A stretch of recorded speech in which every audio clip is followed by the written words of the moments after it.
Hey, thanks for tuning in to the Land and Home Show. Today we're talking all about the 5 things you need to do as a buyer or seller of any kind of property before you engage in the real estate market.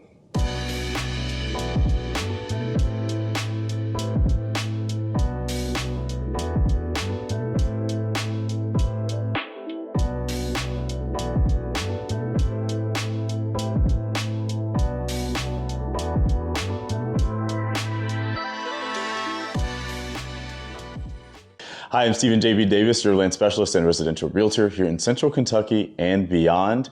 We're in my kitchen again, and I just wanted to go over a few things as the real estate market heats up, along with the weather, things that buyers and sellers should be doing when engaging in the real estate market. Some of them are kind of before things and some of them are during the process, but 5 basic things, but maybe as basic as they are, it might be hard for others or maybe easy for some.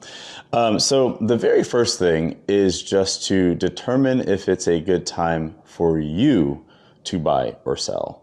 Buying and selling and the timing is really individualistic and about if it's a good time for you. So as sellers, are you ready to do that? Do you know what your exit strategy is? Like, where are you going? Do you need to sell because maybe you're relocating or maybe your kids are leaving, you need to downsize and cut on your expenses, things like that. Do you need to do it? Do you need to buy? Do you need to sell? If you're a buyer, how much can you afford to buy? And then what are you comfortable with buying? Whether that's financing or cash, it doesn't really matter. If you're pulling stuff out of an investment account, talk with your money manager, like before you ever step foot into a house that you might be interested in, because those penalties and those taxes are not things that people think about. They're just like, oh, that money's mine.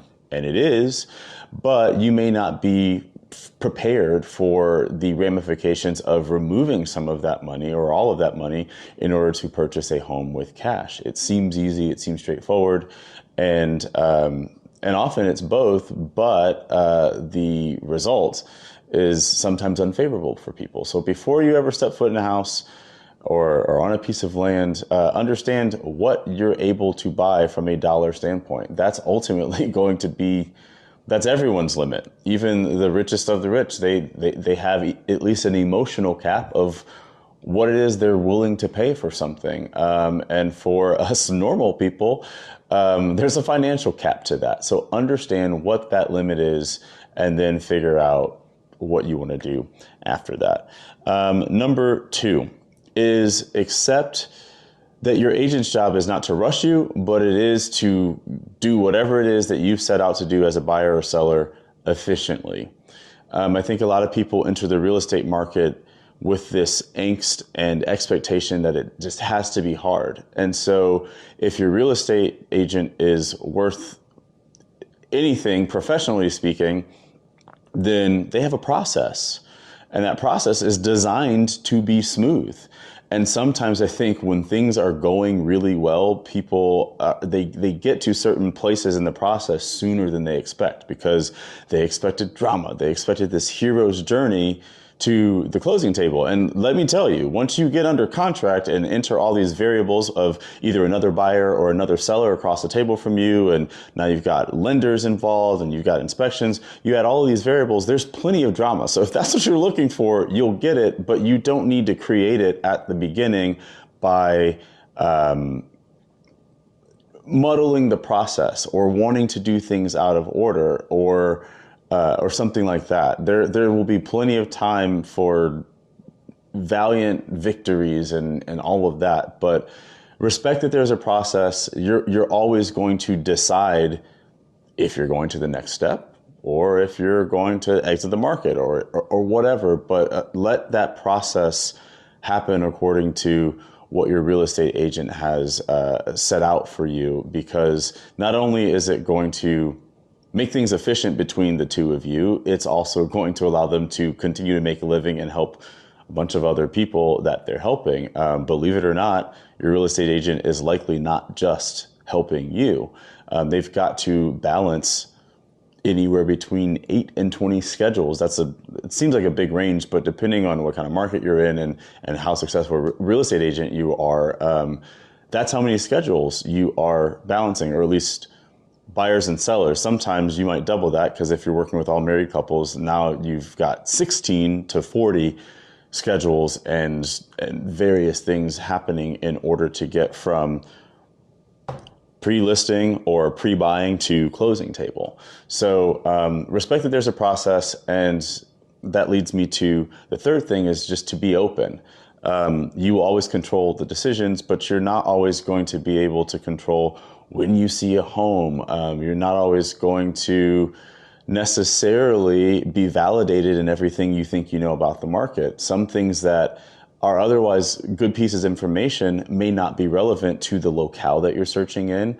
The process even may be completely different. For instance, here in Kentucky, the way things work, getting from under contract to the closing table look a lot different than the state of Illinois, because we have fundamentally different laws.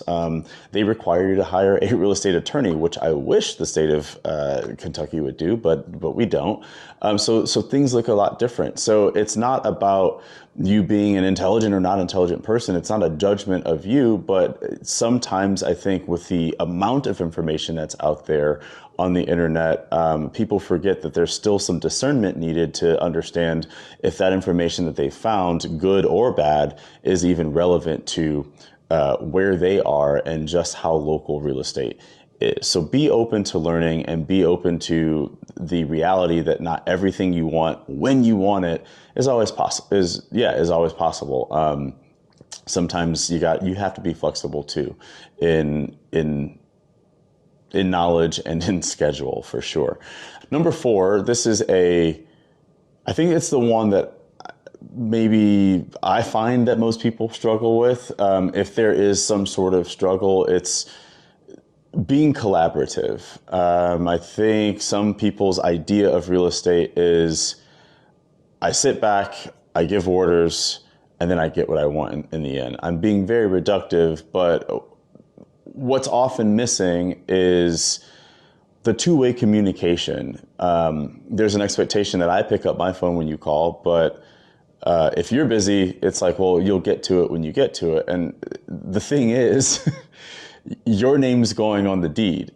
Your name is going on the check that you get at closing. This is really about you and your goals. And so if I'm calling, or I've got important information to share with you via email, like, it's important for you to read it or to pick up that phone so that we can discuss. Because at the end of the day, I'm trying to help you, or your real estate agent is trying to help you with that end goal that you've said you want. So two-way communication is huge. And, related to that two-way communication, I mentioned emails and phone calls. At the end of the day, there's always something that you may forget to tell your real estate agent, or maybe you just don't want to tell your real estate agent. There's always something we don't know about you guys. And it isn't for a lack of asking, but sometimes things come up, and sometimes you've just elected to be more private about stuff. So when you're reading things, like, I can explain to you a contract all day, probably in my sleep. Thankfully, I don't talk in my sleep, but I probably could do it in my sleep. There's no amount of me explaining to you what this piece of paper or several pieces of paper mean. That cannot substitute for whatever internal dialogue you have going in here, and how that contract speaks to the things that you might not have told me or told your real estate agent. So reading the documents that your name will be on legally in a contract, these are serious things.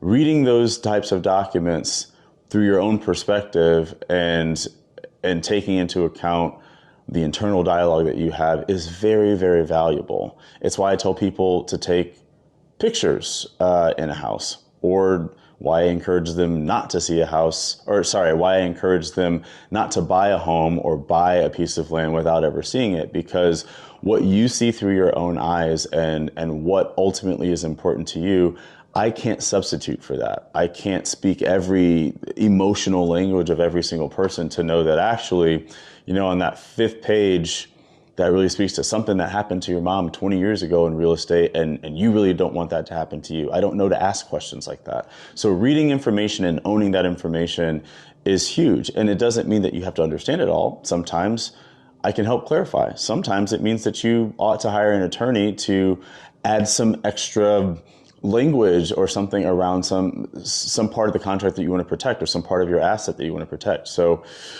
owning information, being responsible for information by reading it is huge, huge, huge, huge. And then lastly, accept that it is not the goal for you and your real estate agent to agree about everything. And what I mean by that is you may have an idea of what your house is worth. I mean, this is probably the most common thing. You have an idea of what your house is worth. You call in a professional to see how much your house is worth. And lo and behold, they are two different things. This goes for land. This goes for anything. They're two different numbers. They're two different ranges of numbers. Your real estate agent's job is to put everything out on the table for you as factually and objectively and statistically as possible. And with that information, you can start drawing conclusions. Your real estate agent draws conclusions for you like, okay, well, we know these sets of facts, and we can now conclude that these things are true, and this is how this informs the value of this home that you're wanting to offer on, or the value of the piece of land that you want to sell, whatever. That may be in opposition to all of your wildest hopes and desires. It is not your real estate agent's job to then lie to you so that you feel good about it, but then your property never gets sold, or that you never get under contract to be able to close. That honesty doesn't come from a bunch of emotional goals they want you to feel good about the deal. Like if you get under contract, you should feel confident, you should feel good, it should be a positive thing. But it's not your real estate agent's job to mislead you or to withhold information so that you're always, under the impression that everything you think is right. It's often the case that you can win or you could be right. My husband always says, do you want to win or do you want to be right? And so often we're looking for that win. And that win is getting to the closing table, getting the most money possible. Or if you're a buyer, getting the best price and terms possible for that property. And in the process of winning, there are some things that you're probably not going to be right about. It is rare, if not completely impossible, for you to have both. And with that, those are the 5 things. So, number 1 is determining if it's the right time for you to buy or sell. Number 2, accepting that it's not your real estate agent's job to rush you ever, but it is their job to get you through the process efficiently.